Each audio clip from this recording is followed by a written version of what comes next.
이게 15억 원 초과 주담대 제한을 완화한다는 검토를 한다고 9월 5일이죠. 9월 5일 날 이런 기사들이 쫙 쏟아졌습니다. 그러다가 그날 오후에 정부에서 공식 발표를 했죠. 그런 적 없다고 했고, 오늘 또 조경호 경제부총리님께서 발표하신 내용이 있는데 같이 이어서 말씀드릴게요. 원래 나왔던 내용을 한번 봅시다. 원래 월요일 어떤 내용이 나왔는가 하면요. 정부가 시가 15억 원 초과 주택에 대한 담보대출 제한을 완화하는 방안을 검토 중이다 라고 했습니다. 왜? 원인이 뭔가? 금리 인상과 경기 침체에 대한 우려로 부동산 시장이 급격하게 얼어붙자 정부가 속도 조절에 나선 것으로 풀이된다라고 하고 있거든요. 완전 거래 절벽이잖아요, 지금 그죠? 거래 절벽이라서 정부가 그럼 15억 원 초과 주택에 대해서 지금은 돈 10원도 대출 안 해주거든요. 제로입니다, 제로. 15억 원 이상 주택을 사려고 하면은 내 돈 내고 다 사야 돼. 전세 끼고 사든지 내 돈 내고 다 사야 돼. 실거주가 들어가기에는 많이 힘들죠, 그죠? 자세히 설명해 드릴게요. 4일 정부에 따르면 기재부, 금융위, 국토부는 추석 연휴 직후, 이번 추석 연휴 직후는 다음 주가 되겠죠, 그죠? 부동산 관계 장관 회의를 열어 대출 규제 완화 등을 포함한 부동산 시장 정상화 방안을 발표할 예정이다 라고 기사가 나왔습니다. 이게 엄청 많은 신문에서 다 동시다발적 기사가 나왔었거든요. 기재부는 시장 상황, 주택 수급 여건 등을 종합적으로 고려해 부동산 제도의 질서 있는 정상화를 추진 중이다. 정책 과제 및 정책 발표 일정에 대해서는 관계 부처 간 협의가 이루어지거나 결정된 바가 전혀 없다고 밝혔다고 합니다.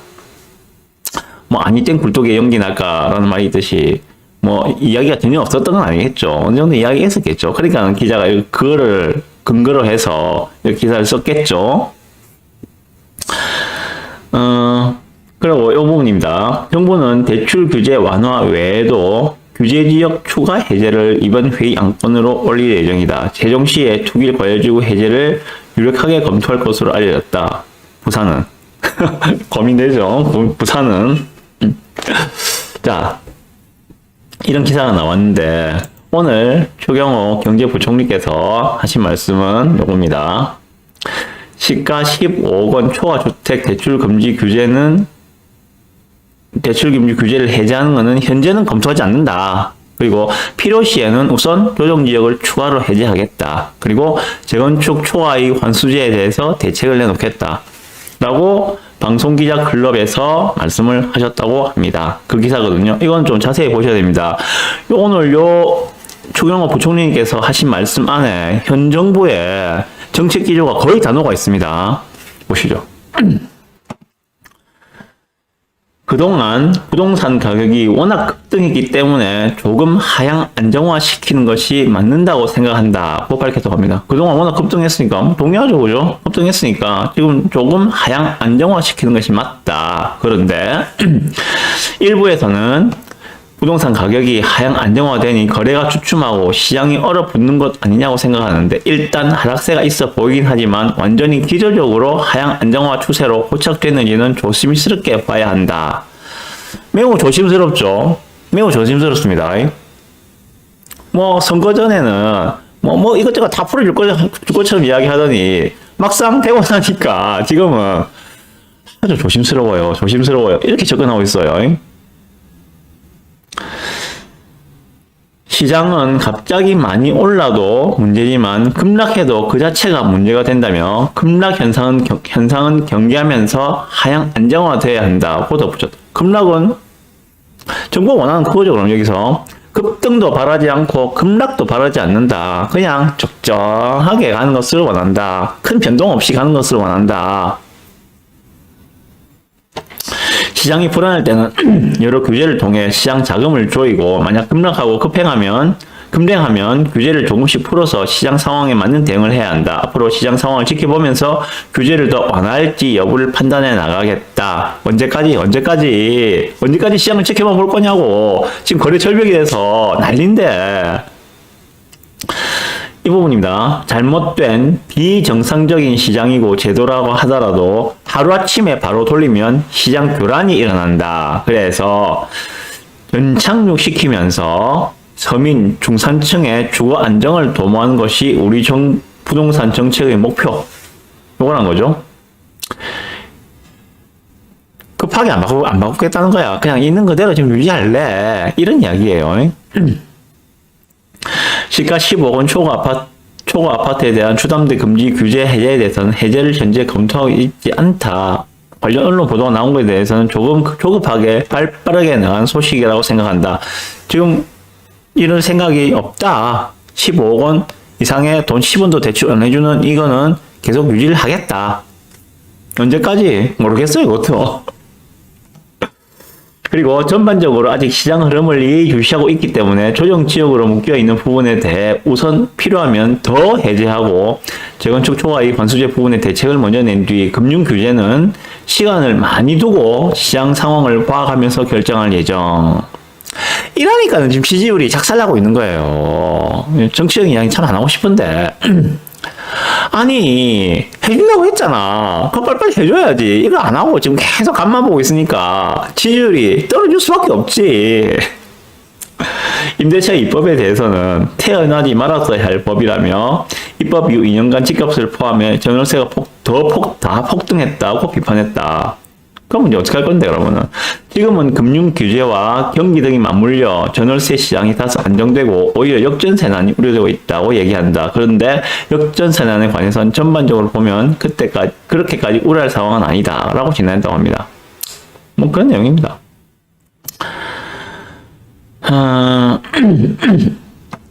종부세에 대해서도 이야기를 하고 있는데, 종부세, 이분이 하신 이거예요. 왜 10원짜리 2주택자가 25원짜리 1주택을 가진 사람보다 세금을 더 내야 하느냐. 이러니 결국 똘똘한 한 채 부작용이 생긴다. 지적했다.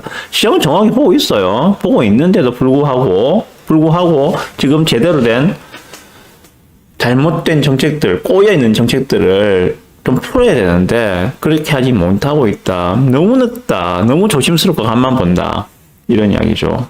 그런데 여기서 같이 보실 거는 지금 왜요? 단독으로 나온 게 지금 파이낸셜 뉴스 단독인데 민주당에서 문재인 정부의 유산인 조정 대상 지역 규제를 대폭 완화한다는 기사가 있습니다. 이건 할지 안 할지 모르지만은 뭐 현재 이는 타이틀만 볼게요. 민주당 국토위에서 조정 대상 지역 제도를 대대적으로 개편을 추진하겠다. 문재인 정부에서 늘어난 금융 세금 규제를 걷어내겠다. 홍기훈 의원 주도로 세법 개정안 패키지를 발의할 예정이다. 뭐 이런 이야기를 하고 있습니다. 투기 과열지구 등과 통폐합하는 방안도 검토를 하고 있다. 그런 이야기를 하고 있어요. 실제로 할지 안 할지 모르죠. 이분들도. 자, 지금 나온 요 것만 가지고 제가 말씀드리고 싶은 내용을 좀 말씀드려 보겠습니다. 자, 먼저 15억 원 초과 주택에 대해서 대출을 전면 금지하는 것은 계속 유지를 하겠다. 이 말은 어떤 의미입니까? 고가주택에 대한 수요를 계속 억제를 시켜나가겠다. 이런 의미로 볼 수밖에 없겠죠. 자, 15억 원 이상, 부산에는 15억 원 넘는 주택이 흔치가 않죠. 큰 평수 말고 국평 기준으로 84타입 기준으로 했을 때 흔치가 않습니다. 근데 서울은 많습니다. 15억 원을 초과하는 주택으로 갈 수 있는 사람은 누굴까요? 사회초년생?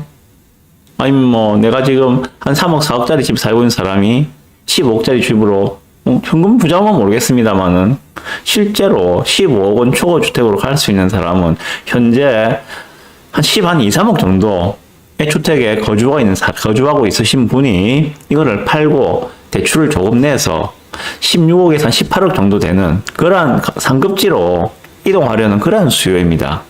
그러면 대략 뭐 한 3, 4억 정도 대출을 내서 지금 현재 2, 3억 정도 살고 있는데 10, 6, 7억 정도로 가고 싶어. 이런 이야기예요. 그걸 갖다가 지금 막아놨다는 것들이죠. 막아놨다는 거죠. 현금을 실제로 뭐 한 4억 정도를 쌓아놓고 살고 있는 사람은 별로 없잖아요. 그죠? 그래서 상급지로 이동을 하게 되면은 필연적으로 주택담보대출을 받고 그걸 갖다가 상원에 나가는 그런 형식으로 이사를 해 나가죠. 상급지로 이사를 해 나가는 과정들인데 그거를 전제 막아놨다는 겁니다. 거기가 가장 위험한 구간이라고 생각하고 있는 것 같아요. 거기서 움직이기 시작하면은 연쇄 반응을 일으켜서 전체적으로 꿈틀거릴 수 있을 것 같다. 이렇게 지금 정부에서는 우려를 하고 있지 않는가 생각을 합니다. 자, 그런데 뭐 공급 증가가 아니라 이렇게 수요로 억제를 통해서 가격을 안정시키겠다는 정책은 분명히 저는 한계가 있을 거라 생각합니다. 그러면 이렇게 지금 주택 가격이 하향 안정세를 보이고 있는 이럴 때 공급이라도 늘리는 그런 정책을 좀 펴든지, 지금 서울 집값이 하락한다고 하는 것은 공급에 의한 안정이 아니라 지난 몇 년간 급등한 가격 수준의 조정으로 보는 게 타당하다고 하거든요. 물론 단기간에 급격한 금리 인상도 집값 하락의 요인으로 볼 수가 있습니다. 그렇다고 해서 지금 현재 대세 하락장으로 접어들었느냐? 저는 그 의견에 별로 동의하지 않는 사람입니다. 대세 하락으로 가려면은 지금처럼 이런 모습이 나올 수가 없거든요. 거래가 막 일어나면서 호가가 점점 떨어지면서 해야 되는데, 지금 거래량은 평소 거래량의 10분의 1 수준 정도밖에 안 되잖아요. 그죠? 그런 작은 거래량으로 이게 대세 하락으로 들어갔다고 보긴 어려울 것 같고, 일단 시장이 좀 정상화되는 게 더 필요할 것 같다. 그 상황 속에서 지금 정말 대세 하락으로 들어가는 건지 아니면 일시적인 조정을 볼 것인지 시장이 정상화되고 나서 판단을 하자. 이게 현재 제 생각입니다. 시기에 공급이라도 좀 대폭을 늘려서 정말 뭐 주택 가격을 딱 안정화시키는 그런 정책들이 필요한데, 그렇게 하려면 서울에서는 재개발 재건축 완화 말고는 답이 없죠. 그런데 그것도 안 하고 있죠, 지금 제대로. 서울에서 재개발 재건축을 완화시켜주면은 뭐 분명히 집값에 영향을 주기 때문에 그것도 천천히 하고 있습니다. 한마디로 말하면 현 정부는 지금 모르겠고 그냥 이 상태로 쭉 하면 좋겠어. 이 상태로 그냥 쭉 편안하게 가면 좋겠어. 언제까지? 24년도 총선까지는 그냥 이 상태로 쭉 갔으면 좋겠어. 이런 바람인 것 같아요. 집값 때문에 욕 먹기 싫어. 앞에 정부가, 문재인 정부가 집값 때문에 얼마나 욕을 먹고 그것 때문에 정권을 내줬잖아요. 우리 정부에서는 그렇게 당하기 싫으니까 그냥 요즘 많이 안정되고 있으니까 이런 상황이 그냥 쭉 가면 좋겠어. 이런 게 아닌가 생각이 들어요. 좋습니다. 그리고 서울은 그렇다 치고 지방 같은 경우에 지금 규제 지역을 다시 검토를 한다. 추석 이후에 부동산 관계장관 회의를 열어서 규제 지역 해제를 다시 검토를 한다.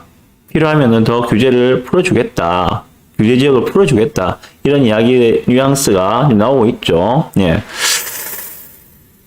그렇습니다. 그래서 지방은 그 규제 지역 해제가 아마 단계적으로 진행되지 않겠는가 생각을 합니다.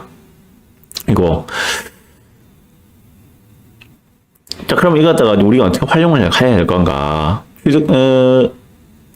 규제 지역을 조정 지역을 풀어준다는 것은 취득세 중과와 연관이 있는 부분이죠. 현재 1주택에 있는 사람이 부산에 추가로 1주택을 더 사려면은 취득세가 8%죠, 그죠?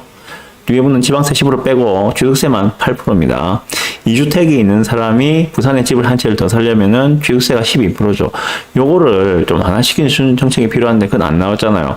규제 지역이 풀리게 되면은 2주택까지는 기본세율 1에서 3%로 가져가야 되죠. 보통 그러면은 3%가 되겠죠, 그죠? 6억부터 9억 사이 구간에서는 1에서 3% 구간이니까 6억까지는 1%죠. 다 알고 계시죠, 그거는. 자세히 말씀 안 드립니다. 다 아시고 계신다 생각하고요. 자, 그러면 김프로님, 과연 해수동도 같이 풀릴까요? 네, 제가 저번 방송에서 이 부분을 말씀드렸는데, 해수동, 연남까지는 좀 풀리기가 어렵지 않겠는가. 지금 부산시에서는 전체 다를 풀어달라고 건의를 했다고 합니다. 14개 구에 대해서. 지금 규제를 안 묶인 데가 부산 중구하고 기장군 아닙니까? 총 16개 구군인데, 그 중에 14개 구가 다 묶여 있으니까는 그걸 몽땅 다 풀어달라 했는데, 제 생각으로는 단계적으로 풀어줄 것 같다. 그렇다면 해수동, 연남은 아마 이번에 풀어준다 하더라도 거기에 끼기가 어렵지 않겠느냐. 아리까리한 데가 진구하고 금정구다 라고 말씀드렸고, 나머지는 또 풀어줄 가능성이 있지 않을까? 높지 않을까가 아니고 있지 않을까? 라고 생각했습니다. 네. 수석 정원님 반갑습니다. 자, 그러면, 예를 들어서 이번에 9월 달에 4구가 규제 지역에서 풀린다 라고 가정을 해봅시다. 그럼 어떻게 될까요? 일단 내가 집이 한 채 있는데 나는 4구에 추가로 한 채를 더 사고 싶어. 가능성이 앞으로 오를 가능성이 있어 보이는, 그리고 그 사상 하란선 주의라든지 아니면은 녹산 들어가는 곳 지하철 인근이라든지 그런데 나는 또 가능성 있는 걸 하나 사두고 싶어. 이런 분들은 정말 지금부터 열심히 모니터링을 하셔야 됩니다. 하시다가 규제 지역에서 사고가 해제된다는 발표가 나오는 그날 아침에 바로 계약금을 쏘셔야 합니다. 그 전에 어느 정도 내고는 돼 있어야 되겠죠. 가격적인 부분에서는 조율이 돼 있어야 되고, 그날 아침에 바로 계약금을 쏘셔야 됩니다. 아시겠죠? 무슨 말인가? 물론, 그게 시행되는 거는 날짜가 있을 거예요. 일단 가격금 쏘고 나서 계약서는 그 시행되는 날짜에 맞춰서 그 조정지역 해제가 시행되는 날짜에 맞춰서 계약서를 쓰게 되면은 취득세 대해서 혜택을 볼 수 있기 때문에 그렇습니다. 그래서 지금부터 제가 말씀드린 해수동, 연남, 진구, 금정구를 제외하고 나머지에 관심이 있으신 분들은 지금부터 정말 열심히 모니터링 하세요. 9월달에 실제로 조정지역이 해제될 가능성이 있기 때문입니다. 높다고는 말씀 못 드리겠는데 있기 때문에 그렇습니다. 네.